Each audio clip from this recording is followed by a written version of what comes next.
السلام عليكم ورحمة الله وبركاته. بسم الله الرحمن الرحيم. الحمد لله الذي خلق فسوى والذي قدر فهدى والذي أخرج المرعى. الحمد لله الذي أنزل على عبده الكتاب ولم يجعل له عوجا. الحمد لله الذي لم يتخذ صاحبة ولا ولدا ولم يكن له شريك في الملك ولم يكن له ولي من الذل ونكبره تكبيرا. الحمد لله الذي ليس كمثله شيء وهو السميع البصير. واشهد ان لا اله الا الله وحده لا شريك له. واشهد ان سيدنا ومولانا محمدا عبده ورسوله. وصلى الله تعالى عليه وعلى آله وعلى أصحابه وبارك وسلم تسليما كثيرا كثيرا. أما بعد فأعوذ بالله من الشيطان الرجيم. بسم الله الرحمن الرحيم.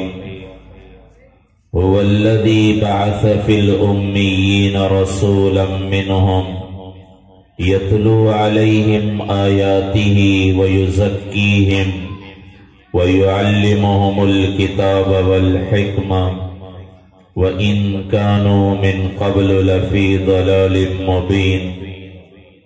وقال الله تبارك وتعالى: من عمل صالحا من ذكر أو أنثى وهو مؤمن فلنحيينه حياة طيبة ولنجزينهم أجرهم بأحسن ما كانوا يعملون. وقال النبي صلى الله تبارك وتعالى عليه وسلم: والله يا أبا سفيان قد جئتكم بخير الدنيا وكرامة الآخرة. وقال النبي صلى الله تبارك وتعالى عليه وسلم: لا يؤمن أحدكم حتى يكون هواه تبعا لما جئت به أو كما قال عليه الصلاة والسلام. میرے محترم بھائیو، دوستو اور عزیزو، اللہ جل جلالہ و من والوں نے جب انسان کو پیدا کرنے کا ارادہ فرمایا تو اللہ نے فرشتوں سے فرمایا: انی جاعل فی الارض خلیفہ، میں زمین میں ایک خلیفہ بنانے لگا ہوں، بھیجنے لگا ہوں. تو فرشتوں نے عرض کی: اتجعل فیہا من یفسد فیہا ویسفک الدماء. اے اللہ، کیا آپ ایسے لوگوں کو زمین میں خلیفہ بنانا چاہتے ہیں جو دنیا میں جا کر فساد کریں گے، خون بہائیں گے؟ علماء نے لکھا ہے گویا کہ اس میں اشارہ تھا کہ اللہ ہم تیری عبادت کرتے ہیں، خلیفہ ہمیں بنا. انسان کو بناتا ہے جو فساد کریں گے، جو خون بہائیں گے. اللہ نے فرمایا: انی اعلم ما لا تعلمون. فرشتوں، میں جانتا ہوں جو تم نہیں جانتے. پھر اللہ نے حضرت آدم علیہ السلام کو پیدا فرمایا، علم عطا فرمایا. یہاں سے یہ علم کی قدر معلوم ہوتی ہے. علم وہ ہے جو قرآن حدیث والا جیسے یہاں مدارس میں پڑھایا جاتا ہے. حضرت آدم علیہ السلام کو علم عطا فرمایا اور اس علم کی بنیاد پر وہ فرشتوں پر ان کو فوقیت ملی، برتری ملی. حضرت آدم علیہ السلام کو پیدا فرمایا، پہلے انسان اور پہلے نبی، نبیوں کا سلسلہ شروع فرمایا.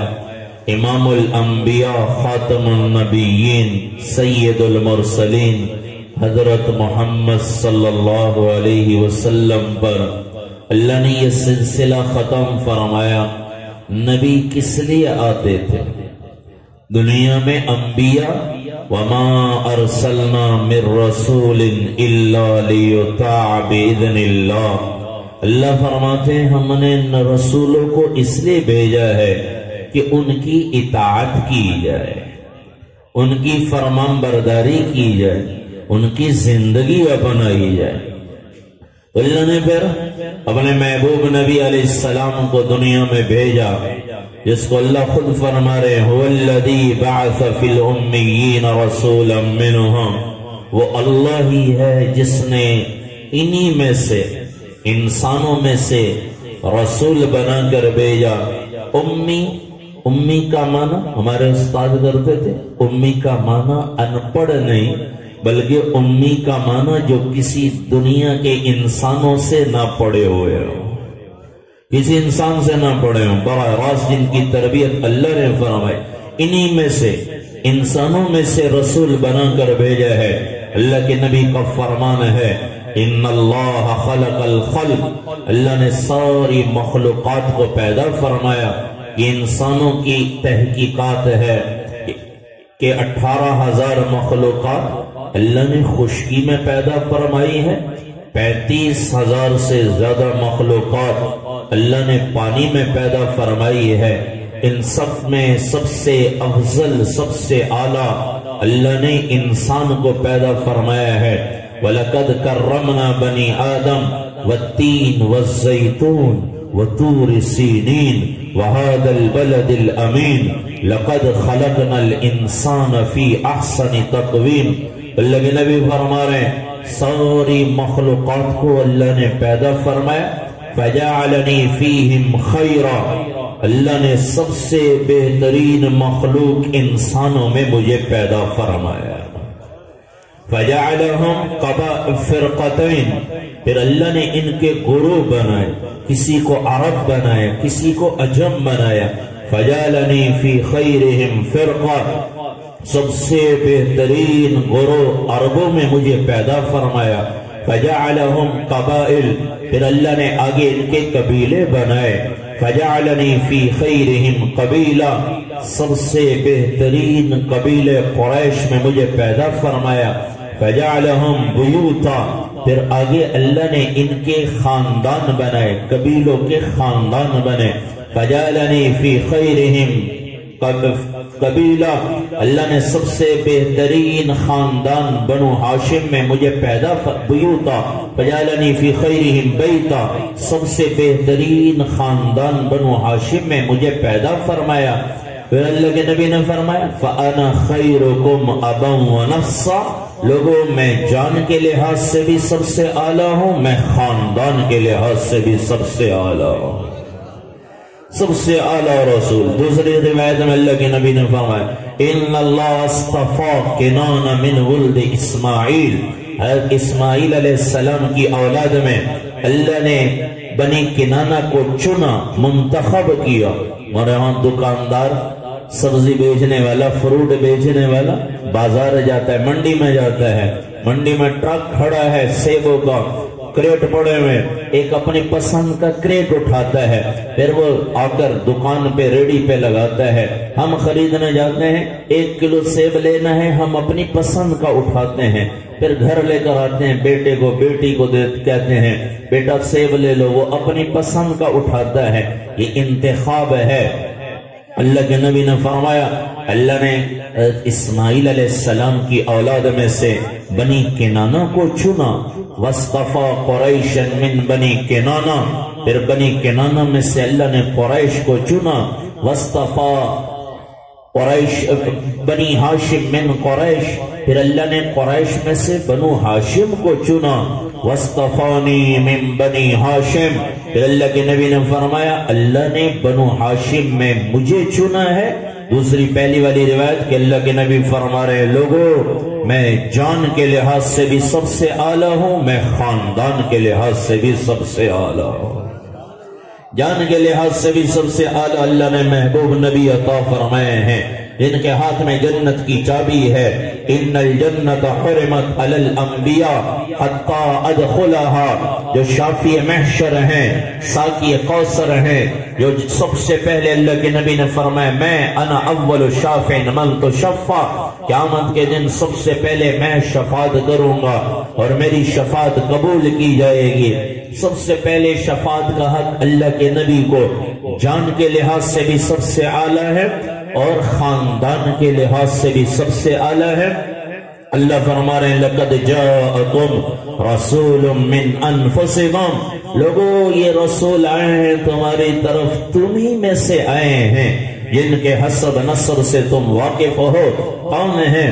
حضرت محمد صلی اللہ علیہ وسلم بن عبداللہ بن عبد المطلب بن ہاشم بن عبد مناف بن قصی بن کلاب بن مرہ بن کعب بن لوئی بن غالب بن فہر بن مالک بن نظر بن کنانہ بن خزیمہ بن مدرکہ بن الیاس بن مزر بن نظار بن معد بن عدنان بن عود بن حمیصہ بن سلامان بن عود بن بود بن قموال بن عبی بن عوام بن ناشد بن حزا بن بلداس بن یدلاف بن طابح بن جاحم بن ناحس بن ماخی بن عیفی بن عبدر بن عبید بن الدعا بن حمدان بن سمبر بن یسربی بن یحزن بن یلحن بن عرعوہ بن عیزی بن زیشان بن عیسر بن اقناد بن ایہام بن مقصر بن ناحس بن زارے بن سمی بن مزی بن عوض بن ایرام بن کیدار بن اسماعیل بن ابراہیم علیہ السلام بن طارح بن ناحور بن سروج بن رو بن فائج بن عابر بن ارفخشاد بن سام بن نوح علیہ السلام بن لامک بن متوشالح بن اقنون ادریس علیہ السلام بن یرد بن ملحل ایل بن کینان بن آنوش بن شیس اور بن آدم علیہ السلام. یہ وہ نبی ہیں جن کے سب نسب سے ہوا کہ یہ سب سے اعلیٰ نسب اللہ نے اپنے محبوب نبی کو عطا فرمایا. تو اللہ فرما رہے ہیں یہ رسول ہیں جو تمہاری طرف آئے ہیں اور براہ راست اللہ سے علم لے کر آئے ہیں. نبی کسی سے انسان سے نہیں پڑھتے تھے، براہ راست اللہ ان کو علم عطا فرماتے تھے. ظاہر میں امی جو اس کا ترجمان کر لیتے ہیں ان پڑھ، کہ پڑھے لکھے ہوئے نہیں، انسان کے پڑھے لکھے نہیں تھے. صلح حدیبیہ کے موقع پر صلح نامہ لکھا جا رہا ہے. حضرت علی رضی اللہ تعالیٰ عنہ نے پہلے کچھ لکھا تو انہوں نے اعتراض کیا تو انہوں نے مٹھا دیا. جب انہوں نے کہا کہ یہ اللہ کے نبی کی جانب سے محمد الرسول اللہ کی جانب سے، تو انہوں نے کہا یہ رسول اللہ بھی مٹھاؤ، رسول اللہ بھی مٹھاؤ. دیکھیں اگر ہم آپ کو رسول مانتے تو یہ معاہدہ نہ ہوتا، ہم آپ کو پھر عمرے کی اجازت دے دیتے، آپ کو رسول مان لے. اللہ کے نبی نے حضرت علی رضی اللہ عنہ سے فرمایا اسے مٹھاؤ. وہ کہنے لگا یا رسول اللہ یہ میں نہیں مٹھاتا، رسول اللہ میں مٹھاؤں. تو اللہ کے نبی نے فرمایا کہاں لکھا ہوا ہے، کہاں لکھا ہوا؟ خود اللہ کے نبی کا ہاتھ رکھوایا، انگوٹھا رکھوایا، پھر اللہ کے نبی نے وہ جگہ مٹھائی رسول اللہ. اللہ کے نبی نے فرمایا کوئی مانے یا نہ مانے میں تو اللہ کا رسول ہوں. یہ ظاہری علم یہ تھا، لیکن حقیقی علم کیا تھا فرمائے؟ حضرت وہب ابن منبہ رحمت اللہ علیہ فرماتے ہیں جو عیسائیوں کے بڑے عالم تھے، بعد میں یہ مسلمان ہوئے. حضرت عمر فاروق رضی اللہ تعالیٰ عنہ کے زمانہ خلافت میں مسلمان ہوئے اور پھر یہ مسلمانی اسلام کی حالت میں انہیں موت آئی. تو وہ فرماتے ہیں ساری دنیا کے انسانوں کو جو اللہ نے علم عطا فرمایا اس کی مثال ایک ذرے کی سی ہے. اللہ نے جو محبوب کو علم عطا فرمایا اس کی مثال سمندر کی طرح ہے. نبی کا علم سمندر کی طرح، انسانوں کے پڑھے ہوئے نہیں تھے.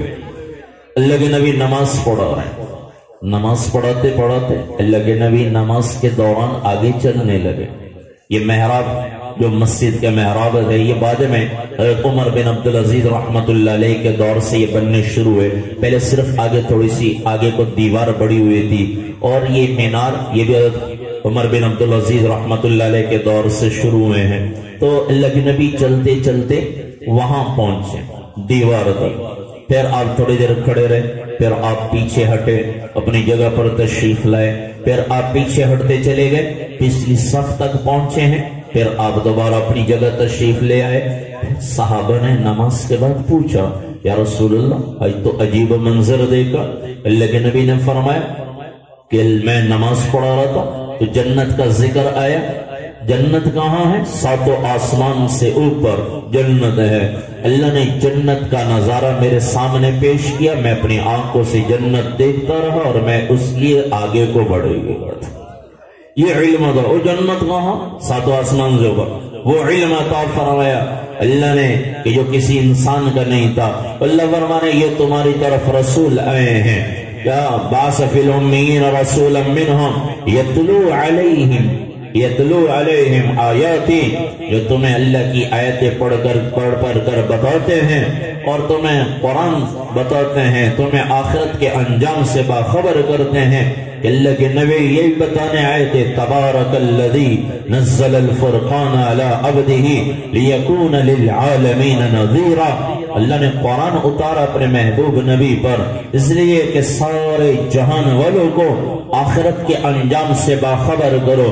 وہ دن آنے والا ہے جس دن یہ شافی محشر جو حشر کے میدان میں شفاعت کریں گے، یہ وہ دن ہے جس دن سے اللہ نے قرآن میں سب سے زیادہ ڈرایا ہے۔ لیکن اس دن ایک ہی محبوب نبی ہوں گے جو قرآن پڑھ کر یہ بتا رہے ہیں آج دنیا میں بھی کہ اس دن اللہ قہر میں ہوں گے، غصے میں ہوں گے، اور اس دن شفاعت کا حق ملے گا تو ہمارے نبی کو تو آخرت کے انجام سے باخبر قرآن آخرت کے احوال بتاتا ہے۔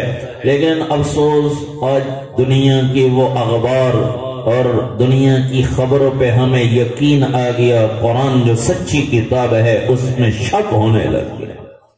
قرآن تو سچی کتاب ہے۔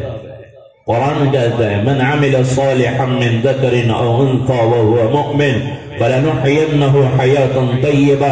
یہ قرآن ہمیں بتاتا ہے جو نبی آئے ہیں یہ قرآن لے کر آئے ہیں، قرآن کھلا معجزہ ہے، قیامت تک کوئی رد و بدل نہیں کر سکتا، اور قیامت تک یہ کتاب یہ ہدایت کی کتاب ہے۔ تو اللہ قرآن میں فرما رہے جس نے نیک عمل کیے ایمان کی حالت میں، عمل صالحہ کیے فَلَنُحْيَنَّهُ حَيَاةً طَيِّبًا، اللہ فرما رہے دنیا کی زندگی بھی بہترین کر لیں گے۔ تو یہ انبیاء یہ کام کرتے تھے، لوگوں کو قرآن کی آیتیں سناتے تھے، اور بہت سارے واقعات ہیں کہ قرآن نے دل پر ایسے اثر کیا، نبی کی زبان سے قرآن ہو، اللہ کا کلام ہو، اثر نہ ہو۔ ہمارے تو آج دلوں پر اثر ہی کوئی نہیں۔ کوئی یہاں سامنے کوئی حادثہ ہو جائے اور کوئی ایکسیڈنٹ ہو جائے تو ہمارا دل پہ اثر ہو جاتا ہے، لیکن قرآن پڑھتے ہیں اثر ہی کوئی نہیں، اس لیے کہ قرآن سے وہ لگاؤ نہ رہا، قرآن پر ایمان نہ لائے، قرآن کی تلاوت نہیں کی، اس لیے ہمیں یقین ہی کوئی نہیں۔ اللہ فرما رہے نیک عمل کر لو، نیک عمل ایمان کی حالت میں، مرد ہو یا عورت، من ذکر او انثى، مرد ہو یا عورت نیک عمل کر لو، فَلَنُحْيَنَّهُ حَيَاةً طَيِّبًا، اللہ دنیا کی زندگی بہترین بنا دیں گے۔ قرآن کی وجہ سے دنیا کی زندگی بہترین۔ حضرت عبداللہ ابن مسعود رضی اللہ تعالیٰ عنہ بیمار ہو گئے، حضرت عمر رضی اللہ تعالیٰ عنہ حال پوچھنے آئے تھے، تو امیر المومنین حال لیتے رہے، پھر کہنے لگے عبداللہ تمہاری بیٹیاں ہیں، بیٹا کوئی نہیں، بیٹیاں ہیں، میں تمہارے لیے بیت المال سے وظیفہ مقرر کر دوں؟ تو حضرت عبداللہ ابن مسعود رضی اللہ عنہ اٹھ کے بیٹھ گئے اور فرمانے لگے امیر المومنین میں نے اپنی بیٹیوں کو سورت واقعہ سکھا دی ہے۔ اللہ کے نبی کا فرمان ہے جس گھر میں سورت واقعہ کی تلاوت کی جاتی ہے اس گھر میں کبھی فاقہ نہیں آ سکتا، دنیا کی زندگی بھی بہترین۔ یتلو علیہم، نبی آ کر آیت قرآن کی، یہی قیامت کے دن ایک منظر ہوگا، وسیق الذین کفروا الی جہنم زمرا، اس دن اللہ فرمائے کافروں کو جہنم کی طرف دھکیلا جائے گا۔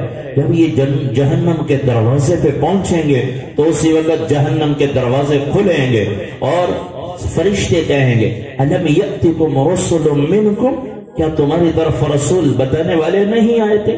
یتلون علیکم آیات ربکم، جنہوں نے تمہیں قرآن کی آیتیں پڑھ کر تمہیں بتایا ہو، وَيُنذِرُونَكُمْ لِقَاءَ يَوْمِكُمْ هَذَا، اور تمہیں آج کے دن، اس دن سے تمہیں ڈرانے والے کوئی نہیں آئے تھے، قرآن پڑھ کر تمہیں نہیں بتایا تھا۔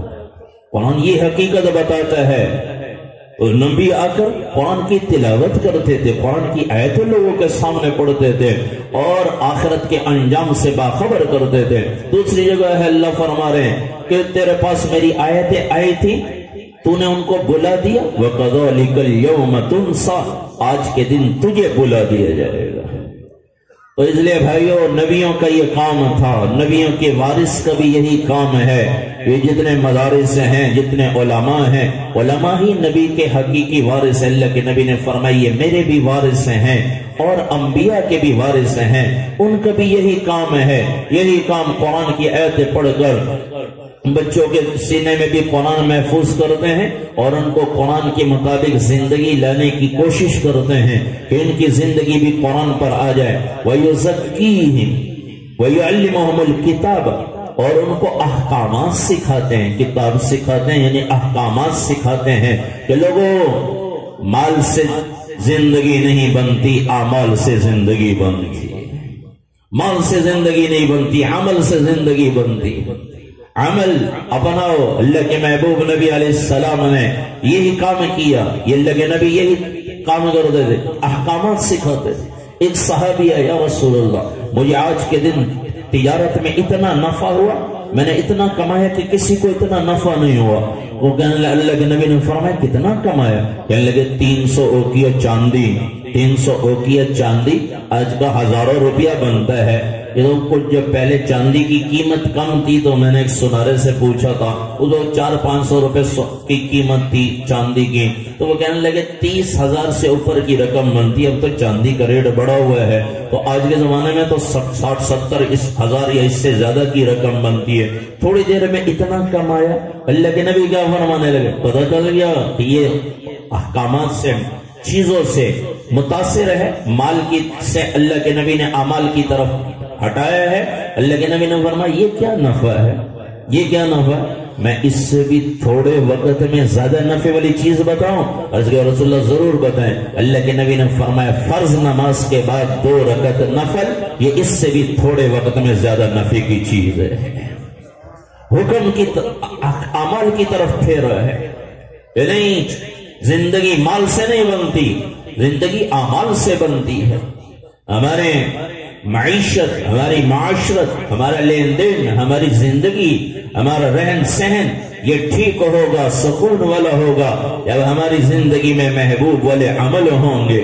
اللہ کے نبی کی بیٹی آئی تھی غلام لینے کے لیے، خواجہ حضرت علی رضی اللہ عنہ نے فرمایا جاؤ اللہ کے نبی کے پاس، اور غلام آئے ہیں، کوئی غلام لے کر آؤ تاکہ تمہارے کام کاج میں آسانی ہو۔ وہ آئی ہیں تو اور صحابہ بیٹھے ہوئے، وہ شرم کی وجہ سے واپس سے نہیں گئی، کچھ کہہ نہ سکی۔ اگلے دن پھر اللہ کے نبی تشریف لائے اور اللہ کے نبی نے پوچھا بیٹی کل آئی تھی، کیسے آنا ہوا؟ حضرت علی رضی اللہ عنہ نے عرض کیا رسول اللہ میں نے بھیجا تھا کہ جاؤ ایک غلام لے کر آؤ، خادم لے کر آؤ۔ اللہ کے نبی نے فرمایا بیٹی کیا غلام دو تجھے یا غلام سے بھی بہتر چیز دے دو؟ غلام سے بھی، غلام اس زمانے میں مال سمجھا جاتا تھا، 12,000 درہم میں کم از کم غلام فروخت ہوتا تھا، بیچا جاتا تھا 12,000 درہم میں۔ اب جس کو مفت میں غلام مل گیا 12,000 درہم مل گئے۔ آج کے لحاظ سے اگر یہ درہم کو دیکھ لیا جائے وہ 45 روپے، 44-45 روپے، یہ لاکھوں کی رقم بنتی ہے۔ تو اللہ کے نبی نے فرمایا بیٹی بتا کیا چاہتی ہے، کیونکہ ان کا ذہن بنایا گیا تھا مردوں کا بھی عورتوں کا بھی کہ مال سے زندگی نہیں بنتی، اعمال سے زندگی بنتی ہے۔ انبیاء آ کر احکامات سکھاتے تھے، احکامات بتاتے تھے۔ تو کہنے لگی یا رسول اللہ مجھے غلام نہیں چاہیے، غلام سے بہتر چیز۔ اللہ کے نبی نے فرمایا بیٹی جب رات کو سونے کے لیے لیٹنے لگے تو 33 مرتبہ سبحان اللہ، 33 مرتبہ الحمدللہ، 34 مرتبہ اللہ اکبر پڑھ لیا کر، یہ غلام سے بھی بہتر ہے۔ رخ پھیرا ہے مردوں عورتوں کا آخرت کی طرف، اعمال کی طرف۔ ربیع بن عامر رضی اللہ تعالیٰ عنہ نبی کے صحبت یافتہ صحابی ہیں، نبی کے مدرسے کے پڑھے ہوئے صحابی ہیں، اور اللہ نے نبی کو بھی چنا ہے، نبی کے لیے صحابہ کو بھی چنا ہے۔ اللہ کے نبی نے خود اعلان فرمایا صحابی کوئی ووٹ نوٹ سے نہیں بن سکتا، کوئی سیاسی سفارشوں سے کوئی صحابی نہیں بن سکتا، نہ کوئی طاقت کے زور پہ صحابی بن سکتا۔ یہاں تو عہدے لے لیے جاتے ہیں، صحابی یہ اللہ کا انتخاب ہے۔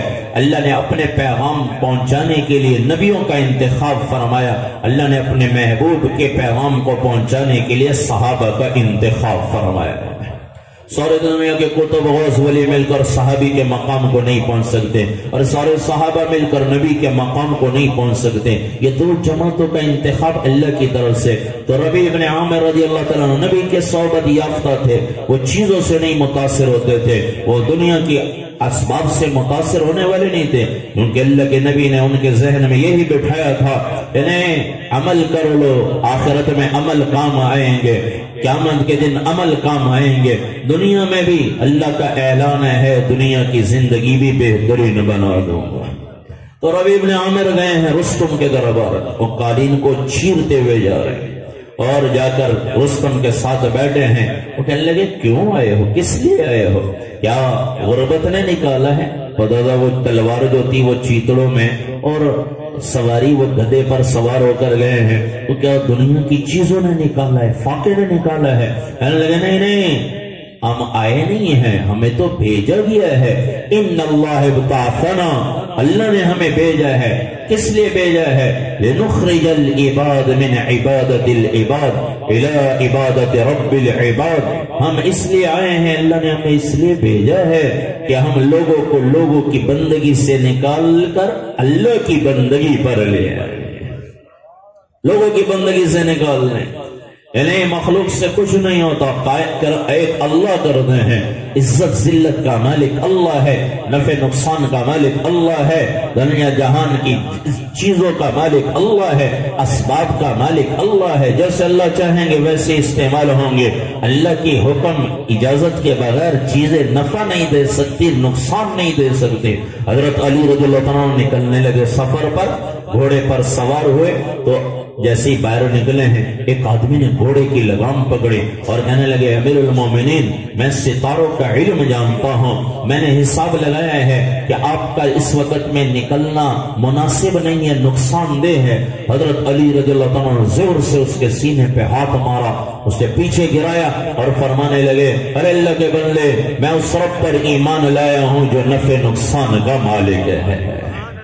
اگر میرے رب نے میرے لیے نفع لکھا ہے تو کوئی روک نہیں سکتا، اور نقصان لکھا ہے تو مجھے کوئی نقصان سے بچا نہیں سکتا، کیونکہ نفع نقصان کا مالک ایک اللہ ہے۔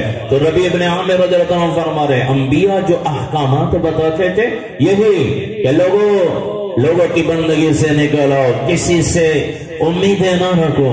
ہمارے محترم بزرگ مولانا حاجی عبدالوہاب صاحب رحمہ اللہ ان کی قبر پر کروڑ رحمت نازل فرمائے، جب بنگلہ دیش میں بیمار ہوئے تھے، پھر انہیں جہاز کے ذریعے سے لاہور لایا گیا، کچھ دن وہ بے ہوشی کی حالت میں تھے، پھر جیسے ہی ہوش آیا تو سب سے پہلے جو گفتگو فرمائی، فرمانے لگے لوگوں کو کہو کسی سے امید نہ رکھو، ایک اللہ سے امید رکھو، اللہ سے امید رکھو، کسی سے امید نہ رکھو، کہ اللہ ہی بندوں کی امیدوں پر پورے اترنے والے ہیں، امیدوں سے بھی بڑھ کر اللہ دیتے ہیں، کوئی اللہ کی تلاش میں تو آئے۔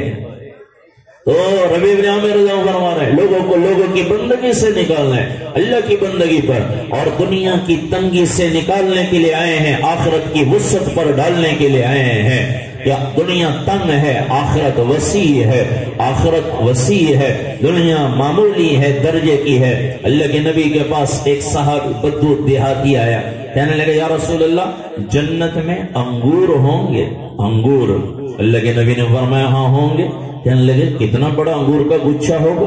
اللہ کے نبی نے فرمایا ایک کوا یوں سیدھا اڑتا رہے، نہ دائیں ہو نہ بائیں ہو، نہ بیٹھے، نہ رفتار میں کمی آئے، نہ سست ہو، دن کو بھی اڑتا رہے رات کو بھی اڑتا رہے، 1 مہینے تک کوا اڑتا رہے تو جنت کے انگور کا ایک گچھا ختم ہو۔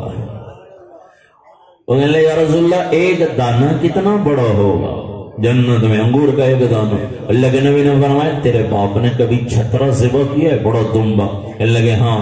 پھر تیری کھال اتار کے تیری ماں کو دیا ہو کہ اس کا ڈول بنا لو, انہوں نے ڈول بنایا ہو, وہ جتنا ڈول بنتا ہے اتنا جنت کے انگور کا ایک دانہ ہوگا.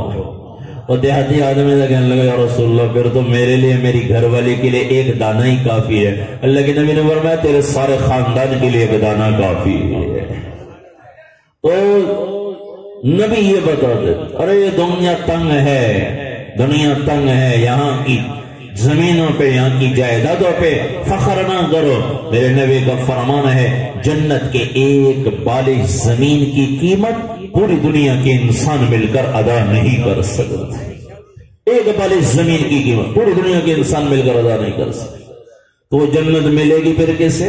نہ ووٹ سے ملے گی نہ نوٹ سے. آج کے زمانے کے لحاظ سے نہ ووٹ سے نہ نوٹ سے. جنت کسے ملے گی؟ جو اس نبی کے پیچھے چلے گا, جس نبی کو اللہ نے خاتم النبیین بنا کر بھیجا ہے, جو ان کی اتباع کرے گا اسے ہی جنت ملے گی, چاہے وہ مرد ہے چاہے عورت ہے. وَلَنَجْزِيَنَّهُمْ أَجْرَهُمْ بِأَحْسَنِ مَا كَانُوا يَعْمَلُونَ. اللہ کا اعلان ہے ایمان عمل صالحہ والی زندگی تم گزارو, میں دنیا بھی بہترین بناؤں گا, آخرت میں بھی بہترین بدلہ عطا کروں گا.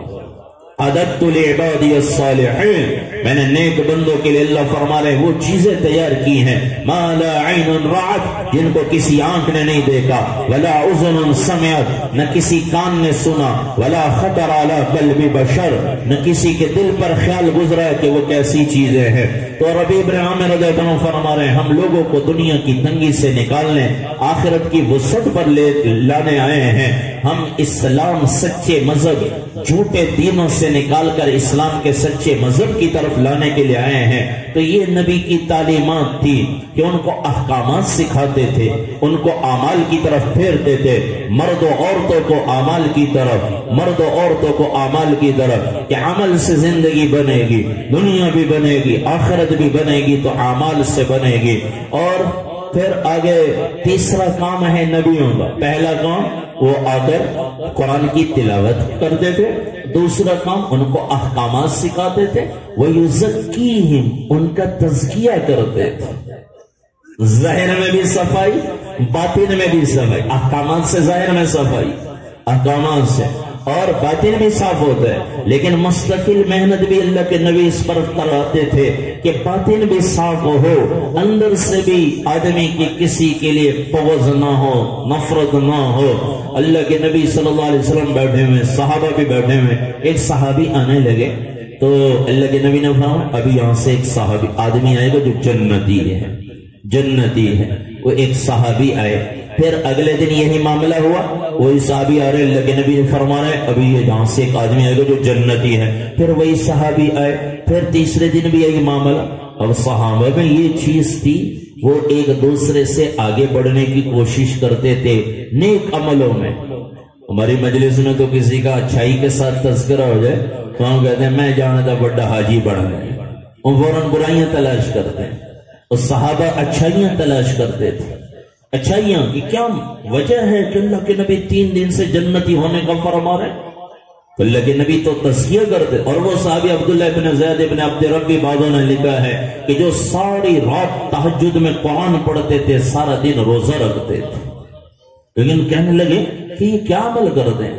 ان کے ساتھ گئے, 3 دن ان کے پاس رہے. پھر 3 دن کے بعد کہنے لگے میں تو اس لیے آیا تھا کہ اللہ کے نبی نے فرمایا کہ یہ جنتی ہے, عمل دیکھنے آیا تھا, مجھے تو کوئی عمل نظر نہیں آیا. تو کہنے لگے کہ اور تو کوئی عمل نظر نہیں آتا, لیکن جب میں رات کو سوتا ہوں تو میرا سینہ سب کی طرف سے پاک ہوتا ہے, سب کی محبت دل میں ہوتی ہے. یہ نبی نے تزکیہ کیا تھا کہ دل پاک رکھو, اندر بھی پاک ہو, ظاہر بھی پاک ہو, اندر صرف اللہ ہو, اللہ کی محبت ہو, اللہ کے محبوب کی محبت ہو. تو بھائیو نبی یہ اعمال لے کر آتے تھے. پھر وہ جو فرشتوں نے اعتراض کیا تھا وہ یاد ہے کوئی شروع والا بھول گئے فرشتوں نے کہا تھا اللہ آپ ان کو بنا رہے ہیں خلیفہ جو دنیا میں فساد کریں گے، جو دنیا میں خون بہائیں گے۔ ایک وقت تھا جو اعتراض کیا تھا، پھر نبی نے آ کر ان کو قرآن کی آیتیں سکھائی، قرآن کی آیتیں تلاوت کی، ان کو احکامات سکھائے، ان کا تزکیہ کیا۔ پھر وہ صحابہ اس مقام کو پہنچے کہ جبرائیل علیہ السلام آ رہے اور آ کر کہہ رہے ہیں یا رسول اللہ، اللہ فرما رہے ہیں ابو بکر کو میرا سلام کہہ دو اور انہیں کہو کہ اس حال میں مجھ سے راضی ہیں کہ ناراض ہیں۔ یہ کہاں سے اتنا مقام ملا؟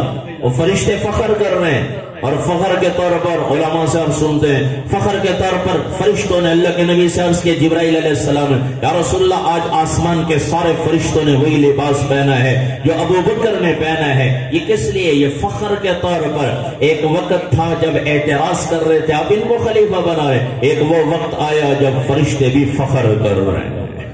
اللہ کے نبی کھڑے ہیں میدان عرفات میں اور اللہ کے نبی فرما رہے آج اللہ فرشتوں کے سامنے میرے صحابہ پر فخر فرما رہے اور عمر بن خطاب رضی اللہ تعالیٰ عنہ پر خاص طور پر فخر فرما رہے۔ یہ کہاں سے فخر؟ فرشتوں کا فخر؟ یہ صرف عمل کی، وہ جو نبی عمال لے کر آئے تھے کہ قرآن کی آیتیں تلاوت کرتے تھے ان کے سامنے، ان کو احکامات سکھاتے تھے اور ان کا تزکیہ نفس کرتے تھے۔ جب یہ اللہ کے نبی نے یہ محنت کی تو وہ اس مقام کو پہنچ گئے۔ اللہ کے نبی صلی اللہ علیہ وسلم نے فرمایا سعد بن معاذ رضی اللہ تعالیٰ کے جنازے پر اللہ کے نبی تیزی سے جا رہے ہیں اور قدم مبارک آپ کے پورے نہیں لگ رہے، پنجوں کے بل چل رہے ہیں۔ کسی نے پوچھا یا رسول اللہ آپ ایسے کیوں چل رہے؟ اللہ کے نبی نے فرمایا آج فرشتے سعد بن معاذ رضی اللہ تعالیٰ کے جنازے میں اتنے اترے ہیں کہ پاؤں رکھنے کی جگہ کوئی نہیں ہے۔ اور اللہ کے نبی نے فرمایا احتز عرش الرحمن لموت سعد بن معاذ، آج سعد بن معاذ رضی اللہ تعالیٰ کی شہادت پر اللہ کا عرش ہل گیا اور فخر کے لیے فرشتے ان کے جنازے میں اترے ہیں۔ یہ کہاں سے فرشتے فخر کرنے لگے؟ کہاں وہ اعتراض اور کہاں یہاں فخر؟ کس وجہ سے؟ جو اعمال اللہ کے محبوب نبی لائے تھے وہ اعمال اپنائے ہیں تو فرشتے بھی فخر کرنے لگ گئے۔ تو بھائیوں یہ مدارس یہ علماء یہی بتاتے ہیں آؤ محبوب نبی کی زندگی اختیار کریں۔ اللہ کے نبی نے فرمایا یا ابا سفیان واللہ قد جئتکم بخیر الدنیا وکرامت الآخرہ، اے ابو سفیان اللہ کی قسم میں دنیا کی خیریں بھی لایا ہوں، میں آخرت کی عزتیں بھی لایا ہوں، میں آخرت کی عزتیں بھی لایا ہوں۔ ایک دن آئے گا قیامت کے دن جس دن اللہ کے نبی شفاعت فرمائیں گے، اس دن اللہ کے نبی نے فرمایا اشد حسرتن یوم القیامہ، قیامت کے دن سب سے زیادہ حسرت افسوس وہ آدمی کرے گا امکن اللہ لہ طلب العلم فلم یطلبہ، جس کے لیے ممکن تھا کہ وہ علم کو طلب کرتا، اللہ والے علم کو، قرآن حدیث کے علم کو، اور اس نے علم حاصل نہ کیا۔ اللہ کے نبی نے فرمایا قیامت کے دن سب سے زیادہ حسرت افسوس یہ لوگ کریں گے۔ تو آج دنیا میں موقع ہے کہ محبوب کی زندگی مدارس والے یہی کام کراتے ہیں، قرآن کی آیتیں بھی پڑھاتے ہیں، احکامات بھی سکھاتے ہیں، تزکیہ نفس بھی کرتے ہیں، یہی نبی کے کام تھے، یہی مدارس والوں کے کام ہے۔ تو بھائیو آج سے ہم بھی نیت کریں کہ انشاءاللہ اللہ کے محبوب نبی کی زندگی اپنائیں گے، اسی میں خیریں ہیں، اسی میں راحتیں ہیں۔ محبوب نبی کی زندگی لمبی چوڑی ہے، وہی ہے جو قیامت کے دن سب سے پہلے شفاعت کریں گے اور وہی ہیں جو قیامت کے دن کھڑے ہوں گے، لیکن دوسرے درجے پر علماء کو بھی شفاعت کا حق ملے گا۔ اللہ کے نبی نے فرمایا یہ مدارس والے جیسے ابھی ہمارے بھائی نظم کی شکل میں، اشعار کی شکل میں اس مدرسے کی تعریف فرما رہے تھے، یہی مدارس والے ہوں گے جن پر آج فکرے کسے جاتے ہیں، جن کا مذاق اڑایا جاتا ہے۔ یہ کوئی آج کا نہیں ہے، یہ تو قرآن نے بتایا 1400 سال پہلے ایمان والوں کا کافر مذاق اڑاتے ہیں۔ ان الذین اجرموا کانوا من الذین آمنوا یضحکون، یہ کافر لوگ ایمان والوں کا مذاق اڑائیں گے، مذاق اڑائیں گے، جیسے دنیا والے کو او مولوی یوں جو گستاخانہ لحاظ سے اور بے ادبی کے ساتھ پکار دے. تو یہ مذاق آج کا نہیں، پہلے کا اللہ فرما رہا ہے یہ کافر مذاق اڑائیں گے. وَإِذَا مَرُّوا بِهِمْ يَتَغَامَزُونَ، جب ان کے پاس سے گزرتے ہیں پاؤں سے اشارہ کرتے ہیں. وَإِذَا انْقَلَبُوا إِلَىٰ أَهْلِهِمْ انْقَلَبُوا فَكِهِينَ، گھروں میں بھی ان کو کہتے ہیں یہ بے وقوف ہیں، یہ مولویوں کو کیا پتا، مولویوں کو کیا پتا، مولویوں کو کیا پتا. اللہ فرما رہے ہیں یہ مذاق اڑائیں گے. اس زمانے میں اللہ نے قرآن میں نقشہ کھینچا ہے. اور وَإِذَا رَأَوْهُمْ قَالُوا إِنَّ هَؤُلَاءِ لَضَالُّونَ، اور جب یہ ان کو دیکھتے ہیں تو کہتے ہیں کہ یہ تو ان کو پتہ ہی کوئی نہیں، یہ تو گمراہ لوگ ہیں، ان کو کسی کا پتہ ہی گیا نہیں، دنیا چاند پہ پہنچ گئی، مولویوں کو پتہ ہی گیا نہیں. تو اللہ فرمانے یہ تو مذاق پہلے سے اللہ نے اشارہ کر دیا کہ یہ مذاق اڑائیں گے. اور تم جمع رہنا وما ارسل علیہم حافظین، یہ تم پر نگہبان بنا کر نہیں بھیجے گئے، ان پر نگہبان بنا کر نہیں بھیجے گئے. قیامت کا دن آئے گا فَالْيَوْمَ الَّذِينَ آمَنُوا مِنَ الْكُفَّارِ يَضْحَكُونَ، اس دن ایمان والے ان کافروں کا مذاق اڑائیں گے، نافرمانوں کا مذاق اڑائیں گے. پھر یہ اس دن کھڑے ہوں گے. اللہ کے نبی نے فرمایا اِذَا اجْتَمَعَ الْعَالِمُ وَالْعَابِدُ عَلَى الصِّرَاطِ، قیامت کے دن پولیس صراط پر اکٹھے ہوں گے کون؟ عالم اور عبادت گزار. پھر عبادت گزار سے کہا جائے گا ادخل الجنہ وتنعم بعبادتک، جنت میں داخل ہو جاؤ اور جو دنیا میں عبادت کی تھی اس کے بدلے میں مزے کرو. اور عالم کو کہا جائے گا قف علی الصراط، یہی پولیس صراط پر کھڑے ہو جائیے. واشفع لمن احببت، شفاعت کرو جس سے محبت کرتے تھے. فانک لم تشفع لاحد الا شفعت، آج جس کی بھی شفاعت کرو گے تمہاری شفاعت قبول ہے، شفاعت قبول ہے. تو علماء اللہ کے نبی کا فرمان شفاعت کرو جن سے محبت کرتے تھے. تو اگر ہم علماء سے محبت کریں گے تو وہ بھی ہم سے کریں گے. اگر ہم علماء سے دور ہو جائیں تو ہم علماء کو کیا ضرورت ہے؟ وہ تو اپنے قرآن حدیث کے علم میں اور لوگوں کو دین سمجھانے میں اتنی مصروف زندگی ہے ان کی. اگر ہم محبت کریں گے تو وہ ہمیں محبت کریں گے، نہیں تو ان کو تو قرآن حدیث سے ہی محبت، اسی پہ ہی زندگی گزار جاتے ہیں. اور پھر جنازے بھی مدرسے سے اٹھتے ہیں. تو اللہ فرما رہے ہیں جس سے محبت کرتے تھے ان کی شفاعت کرو اور تمہاری شفاعت قبول ہوگی. فقام العلماء مقام الانبیاء، جیسے شافی محشر اللہ کے نبی ہیں جو قیامت کے دن شفاعت کریں گے. اللہ کے نبی نے فرمایا اس دن علماء کو بھی انبیاء کے کھڑے ہونے کی جگہ کھڑا کیا جائے گا اور انبیاء کی طرح علماء بھی شفاعت کریں گے. تو بھائیو یہ نبیوں والی یہی محنت تھی، وہ یہی کام کرتے تھے، مردوں کے لیے بھی عورتوں کے لیے بھی. تو آج سے ہم نیت کریں، ہر کام میں عمل کی طرف دوڑیں. اللہ کے نبی نے اعمال دیے ہیں، محبوب کا ایک ایک سنت عمل ساتوں آسمان ساتوں زمین سے زیادہ اللہ کو محبوب ہے. اور یہ مردوں کے لیے بھی احکامات ہیں، عورتوں کے لیے بھی ہیں. اللہ کے نبی نے فرمایا جو عورت 4 کام کر لے، ہمارے ماں بہنیں بھی سن رہی ہیں، کہ جو عورت 4 کام کر لے، نماز اپنے وقت پر پڑھے اور رمضان کے روزے رکھے اور پاک دامنی کی زندگی گزارے. پاک دامنی کی زندگی جس میں پردہ بھی آ جاتا ہے، پاک دامنی کی زندگی گزارے. اور چوتھا کام اپنے خاوند کی اطاعت کرے، خاوند کی اطاعت کرے. میرے نبی نے فرمایا جو عورت یہ 4 کام کر لے اس کے لیے جنت کے 8 دروازے کھلے ہوئے، جس دروازے سے چاہے داخل ہو جائے. تو عورتیں بھی گھر میں بیٹھ کر قرآن اور درود اور نماز اور روزہ اور کلمہ اور یہ اعمال کر سکتی ہیں. اور مردوں کے لیے بھی. تو بھائیو آج سے نیت کر کے اٹھیں، جو زندگی گزر گئی اللہ سے توبہ کریں. یہ علماء کی مجلس سے حضرت عمر رضی اللہ عنہ کا فرمان یاد آ گیا. حضرت عمر رضی اللہ عنہ فرماتے ہیں ایک آدمی گھر سے نکلتا ہے، اس پر تہامہ پہاڑ کے برابر گناہ ہوتے ہیں، پھر وہ علماء کی مجلس میں آتا ہے، وہاں اللہ رسول کی بات سنتا ہے، اس کا دل ڈر جاتا ہے. واسترجع عن ذنوبہ، پھر وہ اپنے گناہ سے رجوع کرتا ہے، توبہ تائب ہوتا ہے. پھر مجلس ختم ہوتی ہے، وہ گھر کی طرف لوٹتا ہے اس حال میں کہ اس پر کوئی گناہ باقی نہیں رہتا. اس لیے اللہ کے نبی نے فرمایا عمر رضی اللہ عنہ نے فرمایا علماء کی مجلس کو لازم پکڑو فإن اللہ لم يخلق على وجه الارض بقعة اکبر على اللہ من مجالس العلماء. حضرت عمر رضی اللہ عنہ کا فرمان ہے اس لیے کہ روئے زمین پر علماء کی مجلس سے افضل اللہ نے کوئی جگہ نہیں بنائی ہے. تو بھائیو آج سے نیت کریں, پچھلی زندگی پر توبہ کریں, آج سے نیت کریں انشاءاللہ ایک تو محبوب والی زندگی گزاریں گے.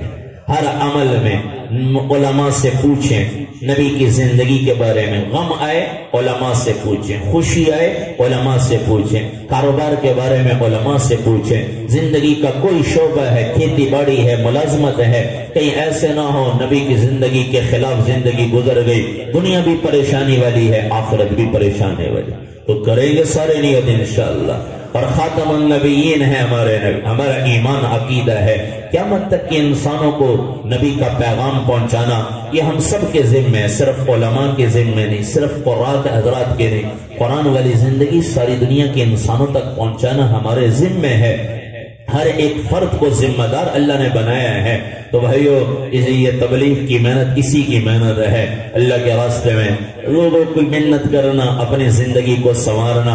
وہ جو طالب علم ہیں ان کو تو ہم مدرسے میں بھیجیں, اور ہمارے بھی ذمہ ہے, صرف یہ نہیں کہ بیٹے کو داخل کرا دیا وہی دین کا کام کرے باقی جیسے 1.5 بیڑ پار کر ویسے نہیں, ہمارے بھی ذمہ ہے. ایسے یہود اور نصارہ کی جماعتیں پھر رہی ہیں, یہ مرزائی قادیانی ان کی جماعتیں, وہ تر پار کر نگر پار کر یہ سندھ کے علاقے میں جانا ہوا وہاں ان کی جماعتیں کام کر رہی ہیں, لوگوں کو پیسہ دے رہے ہیں, اپنے دین کی طرف بلا رہے ہیں, لیکن ہم مسلمان خاموش بیٹھے ہیں. ہمارے ہاں تو یہ مضمون ہی ختم ہو گئے جو نبی کی سیرت پر پڑھائے جاتے تھے, اور وہ مضمون ہی ختم ہو گئے. ہمارے بیٹے اسکول کالجوں میں پڑھ رہے ہیں, وہ تو صرف اللہ رسول کو جانتے ہی کوئی نہیں ہے, وہ ماں باپ کو جانتے ہی کوئی نہیں ہے, وہ تو ان کے سامنے وہی ایک ٹارگٹ دیا ہوا ہے کہ تم نے یہ بننا ہے. تو بھائیو ہماری ذمہ بھی ہے اپنی اولاد کو بھی اچھی تعلیم دینا اور خود بھی نبی کے دین کے پیغام کو لے کر جانا. تبلیغ اسی محنت کا نام ہے. تو انشاءاللہ نیت کریں کہ تبلیغ میں بھی وقت لگائیں گے. اللہ ہم سب کا آنا قبول فرمائے, اللہ اس جامعہ کو دنیا آخرت کی بلائیوں کا ذریعہ بنائے, خیر کے وجود میں آنے کا ذریعہ بنائے, اللہ اس کو شر کے ختم ہونے کا ذریعہ بنائے. اور بانی ادارہ حضرت مولانا نور محمد صاحب رحمہ اللہ, اللہ ان کی قبر پر کروڑوں رحمت نازل فرمائے کہ وہ ایسا ہمیں گلشن دے گئے ہیں کہ جس سے دین کی فضائیں ہموار ہو رہی ہیں, دنیا میں دین زندہ ہو رہا ہے. اللہ کے نبی نے فرمایا میرا لائے ہوا دین کچے پکے مکان میں پہنچ کر رہے گا. اللہ نے ایسے لوگوں کو ذریعہ بنائے. اللہ تبارک و تعالی اس ادارے کو تا قیامت شاد آباد رکھے, خیر کا ذریعہ بنائے, شر کے دور ہونے کا ذریعہ بنائے. وآخر الدعوانا الحمدللہ. حضرت کے بیان سے ایمان کی تازگی محسوس ہوئی ہے, اور حضرت نے جو بیان کیا کہ اپنی زندگیوں میں اعمال کو ترجیح دیں, اور حضور پر نور صلی اللہ علیہ وسلم کی پوری زندگی اعمال کے اوپر گزری ہے. آپ نے مردوں اور عورتوں پہ یہ محنت کی کہ اپنے اندر کو سجاؤ, اپنے اندر کو بناؤ, اپنے اللہ کو راضی کرو. جس سے اللہ راضی ہو گیا اس سے پوری کائنات راضی ہو گئی, جس سے اللہ روٹھ گیا اس سے پوری کائنات روٹھ جائے گی. میرے بھائیوں, صحابہ نے اللہ کو راضی کیا, پھر کیا ہوا, جنگل میں گم ہوئے, شیر نے بھی تابعداری کی. تو میرے بھائیوں, اور حضرت فرما رہے تھے کہ مدارس کے ساتھ, علماء کے ساتھ اپنے آپ کو جوڑو. تو والد صاحب رحمت اللہ علیہ فرمایا کرتے تھے, عطر والی کی دکان پہ جاؤ گے تم عطر خریدو نہ خریدو, خوشبو ملے گی. لوہار کی بٹھی پہ جاؤ, تم کچھ خریدو نہ خریدو, آگ کی چنگاری ضرور پہنچے گی. علماء کے پاس آؤ, ان کی صحبت میں آؤ, تم کوئی دین سیکھو یا نہ سیکھو, ان سے کوئی سوال پوچھو نہ پوچھو, صرف بیٹھے رہو گے, اللہ ان کے ذریعے آپ پر بھی وہی رحمت کا نزول فرما دے گا. والد صاحب رحمت اللہ علیہ نے تبلیغی جماعت کے دفاع میں 3 کتابیں لکھی. تبلیغی جماعت کا شرعی مقام, تبلیغی جماعت مشائخ عرب, تبلیغی اعمال کی شرعی حیثیت. اور والد صاحب رحمت اللہ علیہ کی کتابوں کو اللہ نے یہ شرف بخشا ہے کہ حاجی صاحب رحمت اللہ علیہ کے بیگ میں ایک ساتھی نے رکھی تھی، اور وہ آ کر کہنے لگا حضرت جی حاجی صاحب کے بیگ میں میں نے رکھی، واپس آئے حاجی صاحب امریکہ کے سفر پر تھے، واپس آئے تو پوچھنے لگے یار یہ مولوی صاحب نے جو کتاب لکھی ہے اس کا وقت کتنا لگا ہے جماعت کے ساتھ؟ تو میرے بھائیوں پوری زندگیوں کو اللہ کے دین کے تابع کر کے چلیں، مدارس کے ساتھ اپنے بچوں کو بھیجیں، خود بھی دین کے لیے کام کریں۔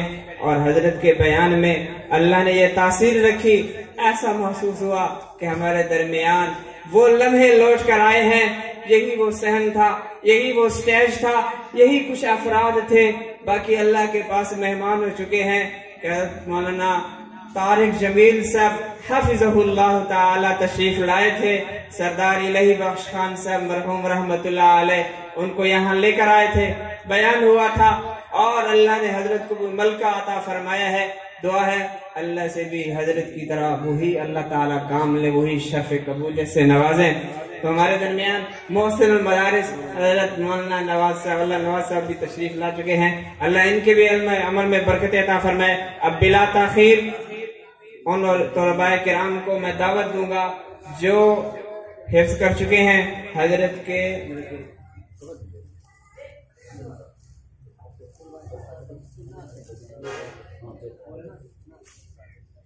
پہلے نمبر پر تشریف لاتے ہیں حافظ محمد شفیع اللہ ولد نظر خان صاحب، وہ آئیں اور دست شفقت اپنے سروں پر رکھوائیں اور مبارک ہاتھوں سے یہ اعزاز حاصل کریں۔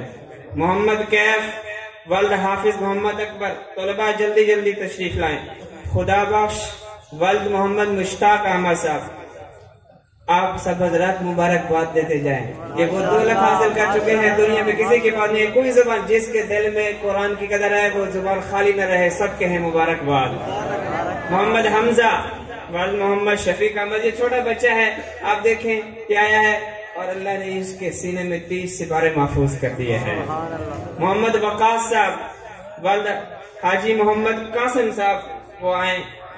محمد مدثر ولد محمد اقبال، محمد معاذ ولد فاروق احمد، محمد شہروز ولد خلیل احمد، محمد معاویہ ولد مولانا شکیل احمد صاحب، ہمارے مدرسے کی جانی پہچانی شخصیت، والد صاحب رحمت اللہ علیہ کے ساتھ زندگی کا ساری زندگی جو بچپن سے لے کر اب تک وہ مدرسے کی خدمت کے لیے وقف کر چکے ہیں۔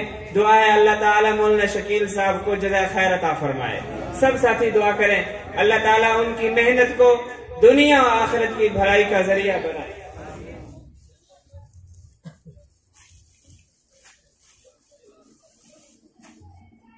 سب ساتھی تشریف رکھیں، اور مولانا عبدالحمید صاحب توسوی دامت فیوزہم وہ بھی آ چکے ہیں، انہوں نے بھی بیان فرمانا ہے۔ محمد شہروز ولد خلیل احمد، محمد معاویہ ولد مولانا شکیل احمد صاحب، یہ اعزاز حاصل ہے۔ مولانا شکیل صاحب نے بھی اسی مدرسے میں قرآن حفظ کیا تھا، اور اسی مدرسے میں والد صاحب رحمت اللہ علیہ کے پاس انہوں نے درجہ کتب پڑھا تھا، آج ان کا بیٹا بھی اسی مدرسے سے حافظ قرآن بن گیا ہے۔ دعا کریں اللہ تعالیٰ ان کے بیٹے کو بھی دین کی خدمت کے لیے قبول فرمائے۔ محمد مصطفیٰ ولد محمد ابو بکر صاحب، محمد عارف ولد بشیر احمد، محمد یاسر بھٹو، محمد فہد، یہ ایک بچے ہیں جو یہ صرف سال کی کارکردگی ہے، اور حالات کی ناسازگی کی وجہ سے آپ کے ساتھ اتنی مؤخر ہو گیا جلسہ، 2017 میں ہوا تھا، پھر آج اللہ نے توفیق دیا ہے، یہ تمام آپ ساتھیوں کی محبت کی وجہ سے ہوا ہے۔ میں یہی درخواست کروں گا کہ جس طرح آپ والد صاحب رحمت اللہ علیہ کے ساتھ اس ادارے سے محبت کرتے تھے، آج تجدید عہد کر کے جائیں، ہم تادم زندگی اس مدرسے کے ساتھ محبت رکھیں گے، ہم اس مدرسے کو اپنا مدرسہ سمجھیں گے، ہم اس مدرسے کو اپنے مسلک کے دفاع کے لیے سمجھام کرتا ہوا سمجھیں گے۔ 13 بچے ہیں اور بچیوں کی تعداد اس کے علاوہ ہے، 80 طالبات ہیں جنہوں نے قرآن مجید کی تعلیم حاصل کی ہیں اور وہ قرآن پاک پڑھ چکی ہیں، تو ان کے لیے بھی دوپٹہ پوشی ہوگی، تو ان کے لیے بھی دعا فرمائے اللہ تعالیٰ ان کے بھی نیک مقدر بنائے۔ اب تشریف لاتے ہیں بلا تاخیر محسن المدارس